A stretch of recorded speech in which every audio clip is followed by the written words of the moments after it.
பிரியாணி ஜூஸியாகவும் நல்லா வெந்திருக்கு. நைஸ் பாரு புட்டா அப்படியே பூ மாதிரி வெந்திருக்கு. பிரியாணி சிக்கன் நாட்டுக்கோழி பிரியாணி. நாட்டுக்கோழி பிரியாணி தேவையான பொருட்கள்: நாட்டுக்கோழி 1/2 கிலோ, அரிசி, தக்காளி, வெங்காயம், கொத்தமல்லி, இஞ்சி பூண்டு பேஸ்ட்டு, அப்புறம் தயிர், கொத்தமல்லி, புதினா தழை, பட்டை, லவங்கம், பிரியாணி இலை, அப்புறம் 10 ஸ்பூன் எண்ணெய். 10 ஸ்பூன் எண்ணெய் போட்டு பிரியாணி இலை, அன்னாச்சி பூ, பட்டை, லவங்கம், கல்பாசி இதெல்லாம் போட்டு அப்படியே வறுத்துக்கணும். அடுத்தது வெங்காயம் போட்டு வறுத்துக்கணும். பொன்னிறமாக வர வரைக்கும் நல்லா வறுத்துக்கணும். வெங்காயத்தை நல்லா வறுத்துக்கணும். நல்லா வேகணும். பொன்னிறம் வர வரைக்கும் நல்லா வறுத்துக்கணும். அதுக்கப்புறம் இஞ்சி பூண்டு பேஸ்ட்டு அதில் போட்டு நல்லா வேகிற வரைக்கும் நல்லா வறுக்கணும். அப்புறம் அங்கே தக்காளி போட்டு நல்லா வேகணும். அது நல்லா வெந்தாதான் அதுக்கப்புறம் தயிர் போடணும். தக்காளி நல்லா வேகணும். நல்லா நசுக்கி விட்றாங்க. நல்லா வேகணும். பச்சை வடை போடுறது நல்லா நாட்டுக்கோழி நல்லா மஞ்சள் போட்டு கழுவி வச்சதை இப்போ பிரியாணி இறக்கி உள்ள பாத்திரத்தில் இறக்கி நல்லா வேக வைக்கணும். நல்லா வெந்த வாட்டி அப்புறம் போட்டு தான் அரிசி போடணும். நல்லா நாட்டுக்கோழி நல்லா கிண்டி விடணும். அப்போ தான் நல்லா வேகும். அதுக்கப்புறம்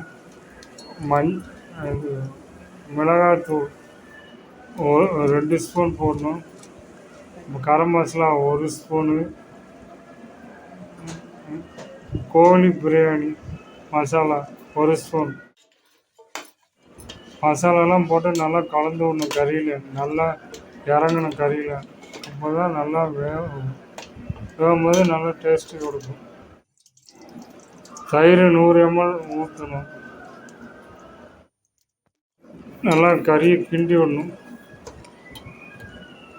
கிண்டி விட்டாதான் நல்லா வேகும்.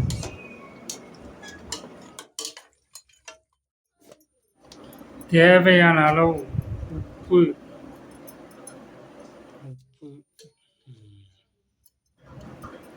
இப்போ கறியை கிளறி விடணும்.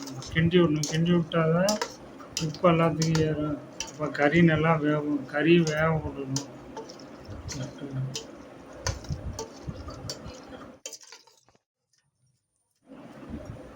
கொத்தமல்லி தழை, புதினா தழை போடணும். போட்டு நல்லா கிண்டி விடணும். கிண்டி விட்டால் தான் அதில் நல்லா அந்த வாசனையெல்லாம் அதில் இறங்கி நல்லா இருக்கும். கறி நாட்டுக்கோழினால நல்லா வேகணும். இப்போ அப்படியே கறியில் உப்பு இருக்கலான்னு பார்த்துட்டு கம்மியாக இருந்தால் போட்டுக்கணும். உப்பு சுருக்குன்னு இருக்கா இல்லையா? இப்போ நாட்டுக்கோழி நல்லா வெந்துருச்சு.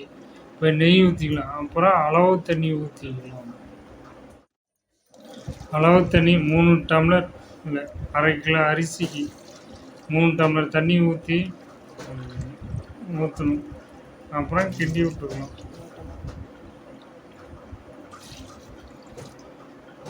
தண்ணியை ஊற்றியாச்சு 3 டம்ளர். எலுமிச்சம்பழம் சாறு அதில் புளிஞ்சு விடலாம். 1/2 பழம், 1/2 எலுமிச்சம்பழம்.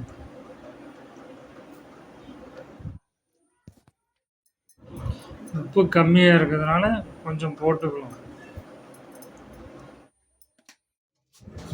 கறியை கிண்டி விடலாம்.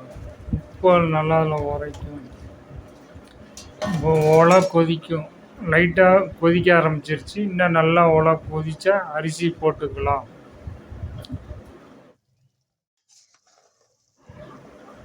நல்லா ஒலை கொதிக்க ஆரம்பிச்சிருச்சு. அரிசி இறக்கலாம். அரிசி கரண்டியில் இறக்குனா நல்லா ஈஸியாக இருக்குது. அது நல்லா கொதிச்சதுனால கை மேலே படாத அளவுக்கு இறக்கணும் அரிசி. அதனால் கரண்டியில் இறக்கலாம் பிரியாணி அரிசியை.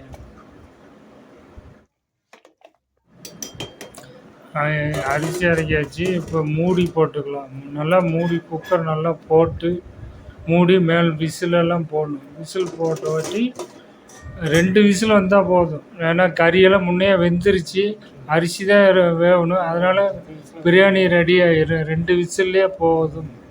மூடி வச்சியாச்சு. நல்லா பிரியாணி ரெடி ஆகிட்டுருக்கு. நாட்டுக்கோழி பிரியாணி ரெடி ஆகிட்டுருக்கு. இன்னும் ஒரு 5 நிமிஷத்தில் வெந்துடும். இது இன்னும் விசில் வரும். விசில் வந்த உடனே நம்ம இறக்கலாம். விசில் வருது. விசில். அடுத்து 2வது விசில் வந்து இறக்கலாம்.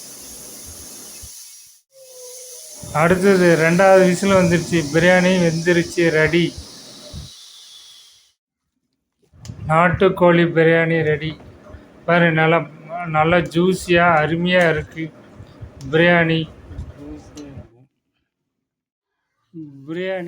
ஜூஸியாகவும் நல்லா வெந்திருக்கு. நைஸ். பாரு, புட்டா அப்படியே பூ மாதிரி வெந்திருக்கு பிரியாணி. சிக்கன் நாட்டுக்கோழி பிரியாணி அழகாக இருக்குது பாரு.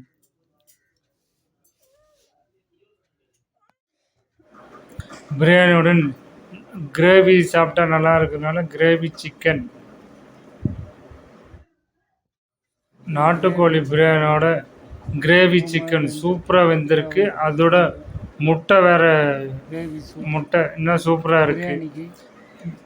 சப்ஸ்கிரைப் பண்ணுங்கள். பிடிச்சிருந்தால் லைக் பண்ணுங்கள். அழகு.